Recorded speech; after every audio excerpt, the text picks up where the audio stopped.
ओम श्री परमात्मने नमः। चतुर्थ अध्याय।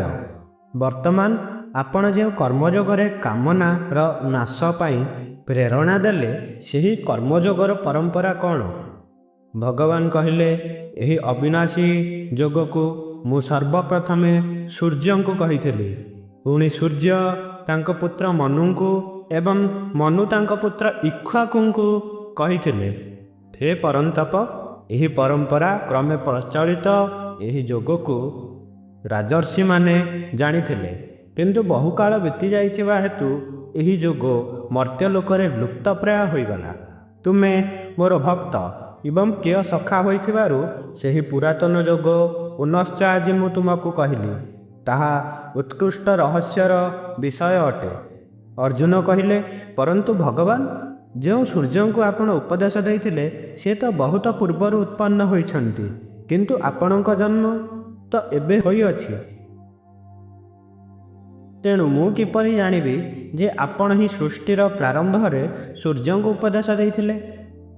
भगवान कहिले हे परंतप अर्जुन यही घटना मोर वर्तमान जन्म अर्थात अवतारर नुहे, मोर एवं तुमर बहुत जन्म अतीत हो जाइछि से सब मु जाने अर्थात केउ केउ जन्म रे मु ओ तुमे कौन कौन करथिल से सब मते जଣା अछि किंतु तुमे निज जन्म और कर्म विषय रे मध्य जान नाही। मोर जन्म जेउ परि हेउछि कौन आपणक जन्म सही परि हेउ नाही कि? ना ना, मु अजन्मा अविनाशी एवं समस्त प्राणींकर ईश्वर होई सुद्धा निज प्रकृति को बस करी निजर जोगमाया बल प्रकट होई थाए। आपण केतेबेले प्रकट होती? हे भरतवंशी अर्जुन, जेतेबेले धर्मर हानि और अधर्मर वृद्धि होई थाए सेतेबेले मु अवतार ग्रहण करिथाए। आपणक अवतार ग्रहण करिवार प्रयोजन कौन? साधु अर्थात भक्त मानकर रक्षा, दुष्ट मानकर विनाश एवं धर्मर उत्तम रूप से संस्थापना करिबा पई मु जुगे जुगे अवतार ग्रहण करिथाए। एहीपरि बारंबार जन्म ग्रहण करी आपण बंधन रे पड़ती नहीं कि? नहीं अर्जुन, मोर जन्म और कर्म दिव्य, निजर कौनसी स्वार्थ न रखी केवल संसारर हित करिबा पई मु प्रकटित होई थाए। जो मनुष्य यही तत्व जानी जाए शरीर विनष्ट हेबा परे से पुनर्जन्म लाभ न करी मते ही प्राप्त होता है। आपण को ही प्राप्त हुए यार किछि प्रमाण अछि कि? हाँ, जो माने मोठारे तल्लीन एवं मोर आश्रित हो जाइछन्ति सेपरि बहुत मनुष्य ज्ञान द्वारा अर्थात मोर जन्म एवं कर्मर दिव्यतार तत्व को जानी पवित्र हो जाइछन्ति तथा सेमाने राग अर्थात आसक्ति भय क्रोध रहित होई मते प्राप्त हो जाइछन्ति। सेमाने किपरि भाबरे आपणक आश्रित अर्थात शरणागत होइथान्ति? हे पार्थ, जो मनुष्य संसार विमुख होई जो भावरे मोठारे शरण पसंती मु मध्य सेमानंक संगरे सही भावरे सही परि व्यवहार करिए। मोर यही व्यवहार द्वारा संसारर मनुष्यंक उपरे उत्तम प्रभाव पड़ी थाए। तद्वारा सेमाने स्वार्थ और अभिमान त्याग करे अन्यर हित करिवारे तत्पर हो जाती। आपण निज शरणागतंक प्रति एते अनुकूल हो जाती तथापि लोके आपण को छाड़ी देवता मानक उपासना करती कहीं? सेमानंक भितरे संसार प्रति महत्व रहिबारु सेमाने कर्मजन्य सिद्धि चाहन्ति। एथिपाई सेमाने मते छाड़ी देवता मानक उपासना करन्ति कारण एही मर्त्यलोकरे कर्मजन्य सिद्धि शीघ्र मिली थाए। जेपरि मनुष्य कर्मजन्य सिद्धि उद्देश्य रे देवता मानक उपासना करन्ति अर्थात शुभ कर्म करन्ति, सेहीपरि आपण मध्य कौनसी फल उद्देश्य रे कौनसी कार्य करुथिबे। मु जीव मानकर गुण एवं कर्म अनुसारे चारि वर्ण अर्थात ब्राह्मण क्षत्रिय वैश्य और शूद्र सृष्टि करे किंतु मु सही सृष्टि रचना आदि कार्य को कर्तृत्व एवं फलाशा रहित होई करि थाए। एथिपाई सही कर्म मते बंधन रे पकाए नहीं। केवल एतिକି नुहे, यही प्रकार मोर तत्व जानिबा ଲୋକ ମଧ୍ୟ କର୍ମରେ କେବେ ବାନ୍ଧି ହୋଇନଥାନ୍ତି। ଯେପରି ଭଗବାନ ଫଳ ଇଚ୍ଛା ରହିତ ହୋଇ ସମସ୍ତ କର୍ମ କରନ୍ତି, ସେହିପରି ଆମେ ମଧ୍ୟ ଫଳର ଇଚ୍ଛା ଛାଡ଼ି କର୍ମ କରିବା ଉଚିତ। କାରଣ ଏହିପରି ଜାଣି ଯେ କର୍ମ କରେ ସେ ବନ୍ଧନରେ ପଡ଼େ ନାହିଁ। କେହି କ'ଣ ଏହି ପ୍ରକାର କର୍ମ କରିଛନ୍ତି? ହଁ, ପୂର୍ବକାଳର ମୁମୁକ୍ଷୁଗଣ ମଧ୍ୟ ଏହି ପ୍ରକାର କର୍ମତତ୍ତ୍ୱକୁ ଜାଣି କର୍ମ କରିଯାଇଛନ୍ତି। ଏଣୁ ତୁମେ ମଧ୍ୟ ପୂର୍ବପୁରୁଷଙ୍କ ଦ୍ୱାରା ସର୍ବଦା କରାଯାଇଥିବା କର୍ମକୁ ସେମାନଙ୍କ ପରି କର। ଯେଉଁ କର୍ମ ମୁମୁକ୍ଷୁମାନେ କରିଯାଇଛନ୍ତି ଏବଂ ଯେଉଁ କର୍ମ କରିବା ପାଇଁ ଆପଣ ଆଜ୍ଞା ଦେଉଛନ୍ତି ତାହା କ'ଣ? କର୍ମ କ'ଣ ଏବଂ ଅକର୍ମ କ'ଣ? ଏହି ବିଷୟରେ ବଡ଼ ବଡ଼ ବିଦ୍ୱାନ ମଧ୍ୟ ମୋହିତ ହୋଇଯାଆନ୍ତି। ମୁଁ ବର୍ତ୍ତମାନ ସେହି କର୍ମତତ୍ତ୍ୱ ତୁମକୁ ବୁଝାଇ ଦେଉଛି, ଯାହାକୁ ଜାଣିଗଲେ ତୁମେ ସଂସାର ବନ୍ଧନରୁ ମୁକ୍ତ ହୋଇଯିବ। କର୍ମ ତିନି ପ୍ରକାରର: କର୍ମ, ଅକର୍ମ ଓ ବିକର୍ମ। ଏହି ତିନୋଟିର ତତ୍ତ୍ୱକୁ ଜାଣିବା ଅତ୍ୟାବଶ୍ୟକ। କାରଣ କର୍ମର ତତ୍ତ୍ୱ ବଡ଼ ଗହନ ଅର୍ଥାତ୍ ଗଭୀର ଅଟେ। କର୍ମ ଏବଂ ଅକର୍ମର ତତ୍ତ୍ୱ କ'ଣ? କର୍ମରେ ଅକର୍ମ ଦେଖିବା ଏବଂ ଅକର୍ମରେ କର୍ମ ଦେଖିବା ଅର୍ଥାତ୍ କର୍ମ କରୁଥିବା ଅବସ୍ଥାରେ ନିର୍ଲିପ୍ତ ରହିବା ଓ ନିର୍ଲିପ୍ତ ରହି କର୍ମ କରିବା। ଏହି ରୀତିରେ ସମସ୍ତ କର୍ମ କରୁଥିବା ବ୍ୟକ୍ତି ହିଁ ଯୋଗୀ ଓ ବୁଦ୍ଧିମାନ। ସେହି ବୁଦ୍ଧିମତ୍ତା କ'ଣ ଅଟେ? ଯାହାଙ୍କର ସମସ୍ତ କର୍ମ, ସଂକଳ୍ପ ଓ କାମନା ରହିତ ହୋଇ ଜ୍ଞାନାଗ୍ନିରେ ଦଗ୍ଧ ହୋଇଯାଇଛି। ତାଙ୍କୁ ଜ୍ଞାନୀମାନେ ପଣ୍ଡିତ ଅର୍ଥାତ୍ ବୁଦ୍ଧିମାନ କହନ୍ତି, ଅର୍ଥାତ୍ ଏହା ହିଁ ତାଙ୍କର ବୁଦ୍ଧିମତ୍ତା।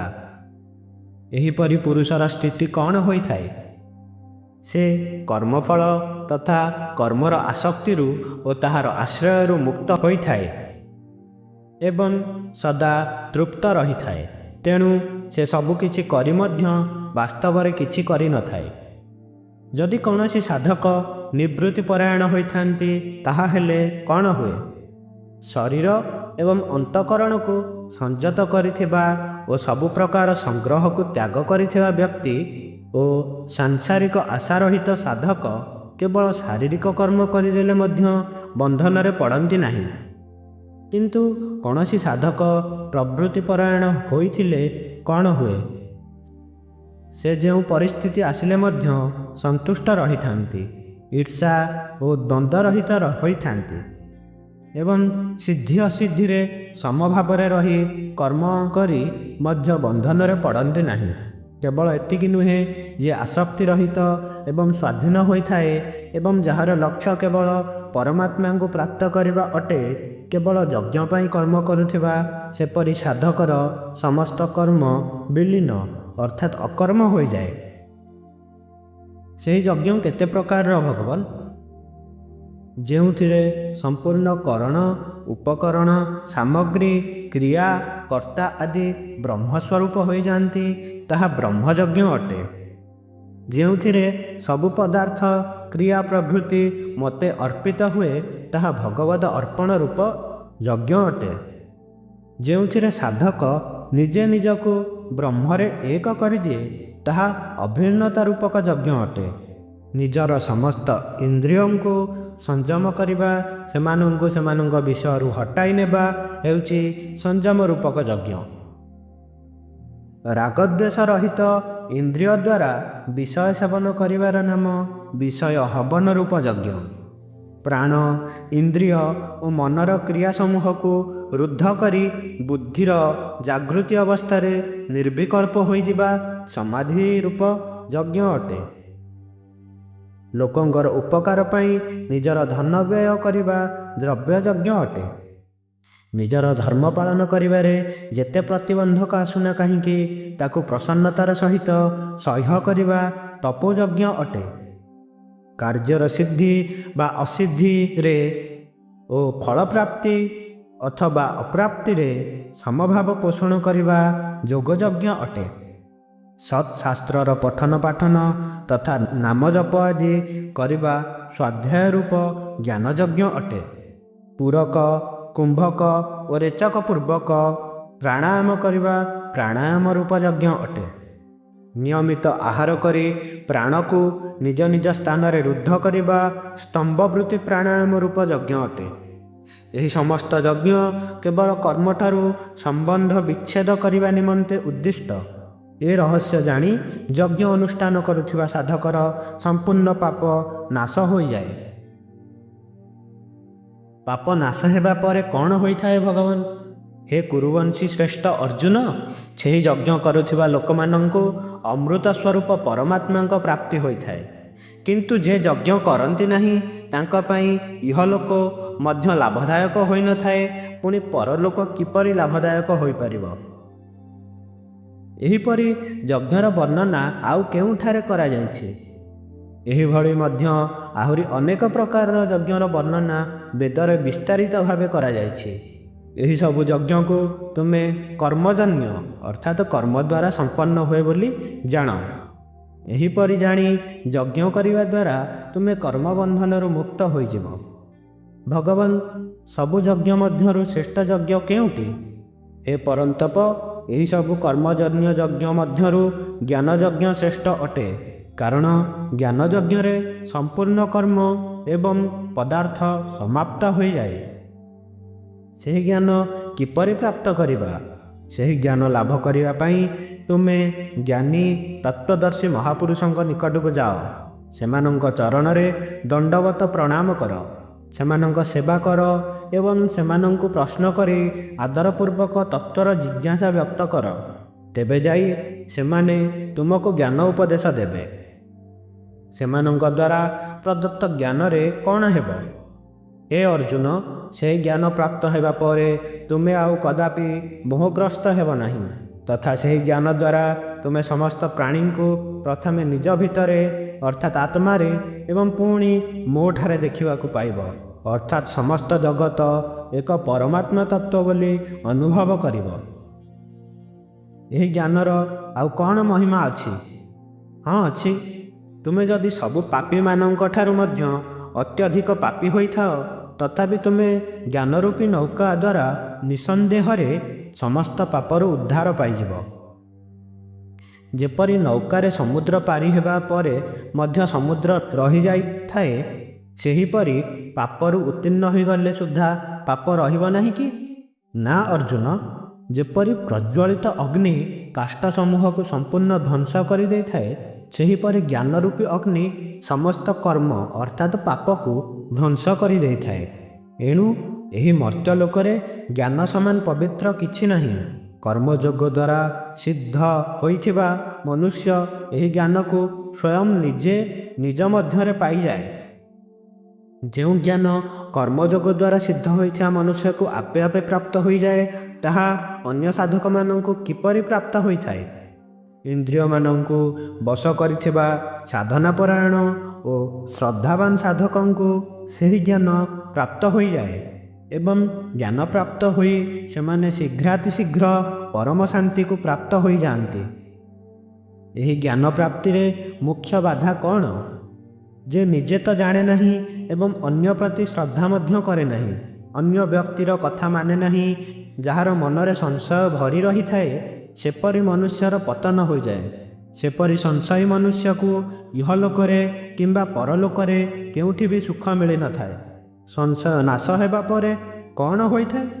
ହେ ଧନଞ୍ଜୟ, ଯେ ସମତା ଦ୍ୱାରା ସମ୍ପୂର୍ଣ୍ଣ କର୍ମରୁ ସମ୍ବନ୍ଧ ବିଚ୍ଛିନ୍ନ କରିଦେଇଛି ଓ ଜ୍ଞାନ ଅର୍ଥାତ୍ କର୍ମତତ୍ତ୍ୱର ଜ୍ଞାନ ଦ୍ୱାରା ସମସ୍ତ ସଂଶୟ ନାଶ କରିଦେଇଛି, ସେପରି ସ୍ୱରୂପପରାୟଣ ମନୁଷ୍ୟକୁ କର୍ମ ଆବଦ୍ଧ କରେ ନାହିଁ। ଏଣୁ ହେ ଭରତବଂଶୀ ଅର୍ଜୁନ, ତୁମେ ହୃଦୟସ୍ଥିତ ଅଜ୍ଞାନରୁ ଉତ୍ପନ୍ନ ହେଉଥିବା ସଂଶୟକୁ ଜ୍ଞାନରୂପକ ତରବାରୀ ଦ୍ୱାରା ଛେଦନ କରି ସମତାରେ ସ୍ଥିତ ହୁଅ ଏବଂ ଯୁଦ୍ଧ ଅର୍ଥାତ୍ କର୍ତ୍ତବ୍ୟ କର୍ମ ପାଳନ ପାଇଁ ଠିଆ ହୁଅ।